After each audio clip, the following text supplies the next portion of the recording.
Arriving here. Where do you feel the most Jewish in New York? I feel most Jewish in the mitzvah tank. He always asks, "Are you Jewish?" I'm like, "Yes, indeed. I am Jewish, and you're lucky not in a hurry. I have time to put on tefillin and bring the Moshiach a little bit sooner." Although, according to some stickers on some traffic lights, the Moshiach is already here. So my mitzvah tank work has finally paid off. It's all thanks to you. Hey, thank you for that.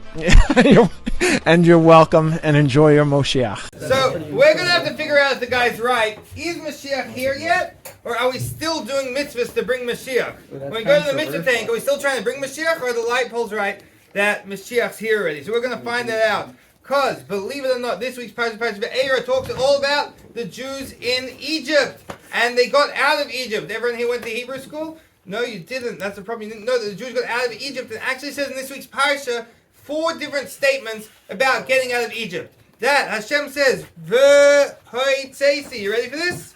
Firstly, V'hoitzeisi, V'hotzalti, V'ga'alti, V'lakachti. I took you out, I saved you, I redeemed you, and I more took you out in a different expression.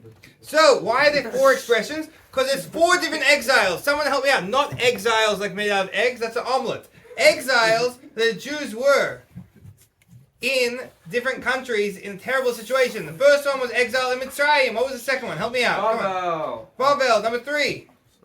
Romans, that is number 3. That's number 4. So what did we miss?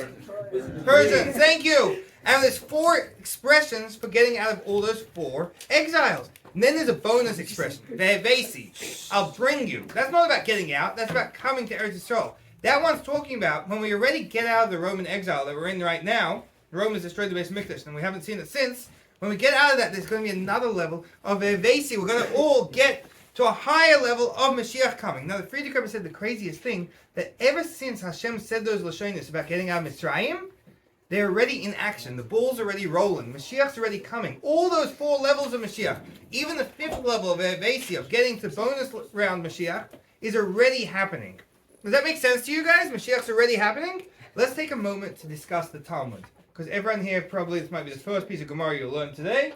So, yeah? No. What, you ready for this? We have Rabbi Yochanan. We're going to have an argument today of Rabbi Yochanan against Rabbi Yochanan. You ready for this?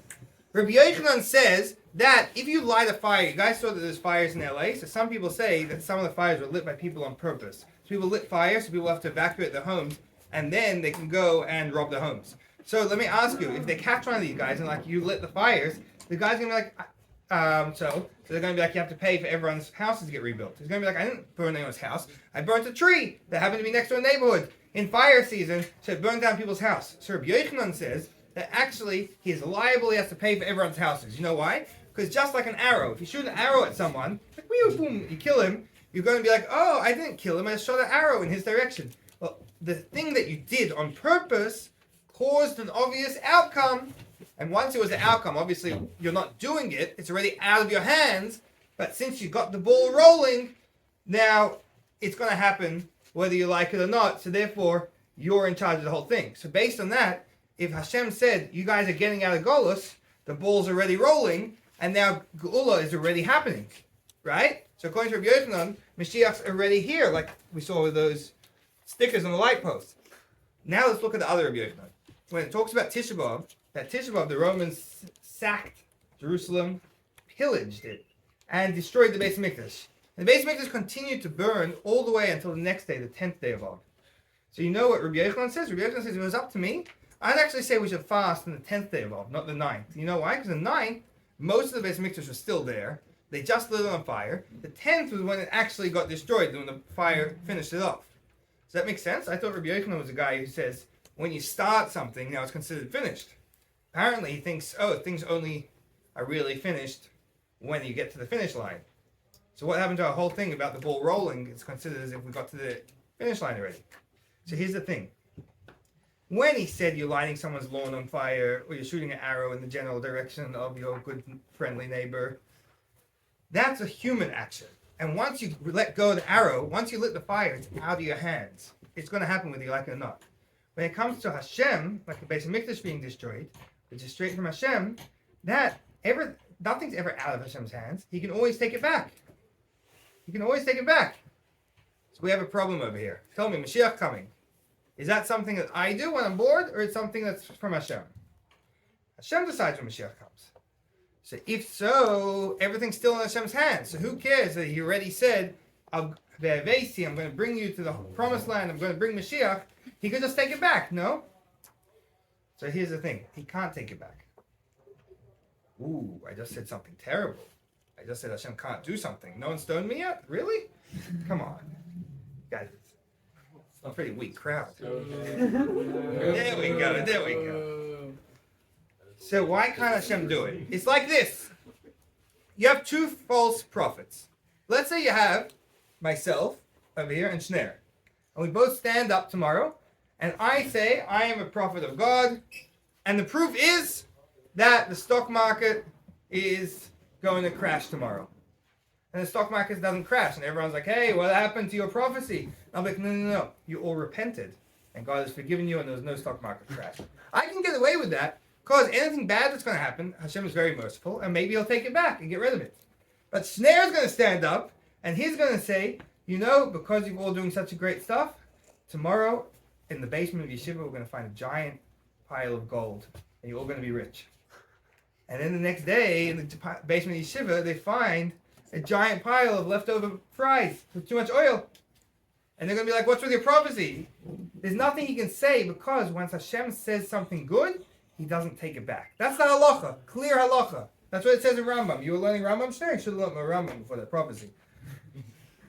That's why when Hashem said, I'm going to take you out of this golus, He said it, and once He says something good, He doesn't take it back. His Hashem, He can do anything. Obviously, let's talk about subjective and objective. You guys know the difference between subjective and objective? Subjective is the way I see things, and objective is the way they are. So the way they are by Hashem, He's not going to break a rule of Torah, because it's His rule. Hashem always plays by His own rules. Hashem always keeps the Torah because He made the Torah. So theoretically, could He go against it? Yeah, I guess, but He's not going to.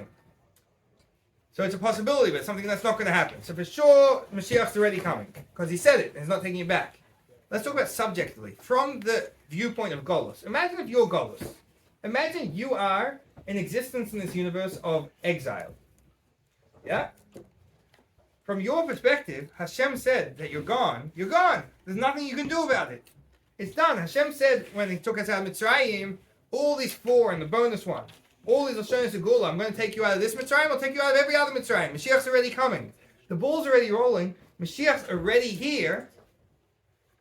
And there's nothing anyone can do to stop that. So what difference does this make to our lives? Because it's very nice people say Mashiach's here, but as long as I still see people dying, I still see famine in the world, I still see suffering, what does that make a difference to my life? So there's two big differences it makes to our life. Number one, you ready for what the Rebbe says? Number one massive difference it makes to our life. The fact that we know that Mashiach's here. And it's hidden. Mashiach's here, not only in potential. Hashem said, I'm bringing Mashiach. So according to what we learned today, Mashiach is coming. Mashiach is here. Just it's still hidden. We don't see it yet. We walk around and we just see sadness and suffering and exile. We don't see it. But when we realize that Mashiach's already here, then number one, we're going to realize that all the difficulties we're going through are not a real difficulty. They're things that are, I'm not going to say imaginary, because people really have troubles in life. They're things that are a dress up. They're things that really we should be experiencing Mashiach. It's a questionable existence. It's like, wow, I'm having a hard day today. Why am I having a hard day today? That doesn't make sense. It shouldn't be like that. It can't be like that. So we should know that this is not the ultimate, and rather the ultimate is about to be revealed. The cavalry is arriving. Mashiach's coming any minute. If you're suffering, you're some Yid who got arrested by Stalin because he was teaching Torah to children. He's sitting in the Gulag. If he's going to be sitting there forever, it's a terrible life. But since we know that Mashiach is coming any moment, and the fact that He's not here yet is weird, if we're like, oh, it's normal that He's not here, maybe He'll come, we'd be in trouble. The fact that Mashiach, we can't see Him yet is weird, because the ball's already rolling and He's coming. It makes our job so much easier when we keep that in mind. It's so much better. And lastly, when we realize that all the struggles are just a shade, a veneer, a curtain, and a final act of the play of Golus, then who cares? I want to do Torah mitzvahs. Then this guy's screaming at me that I should go and break Shabbos. I don't care because he's not a real existence.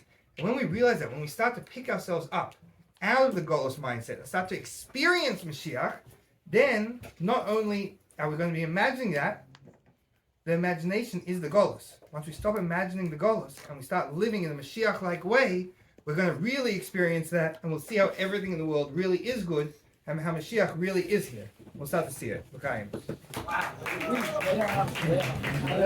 Thanks so much for watching. Make sure to hit subscribe and send this over to your friends as well.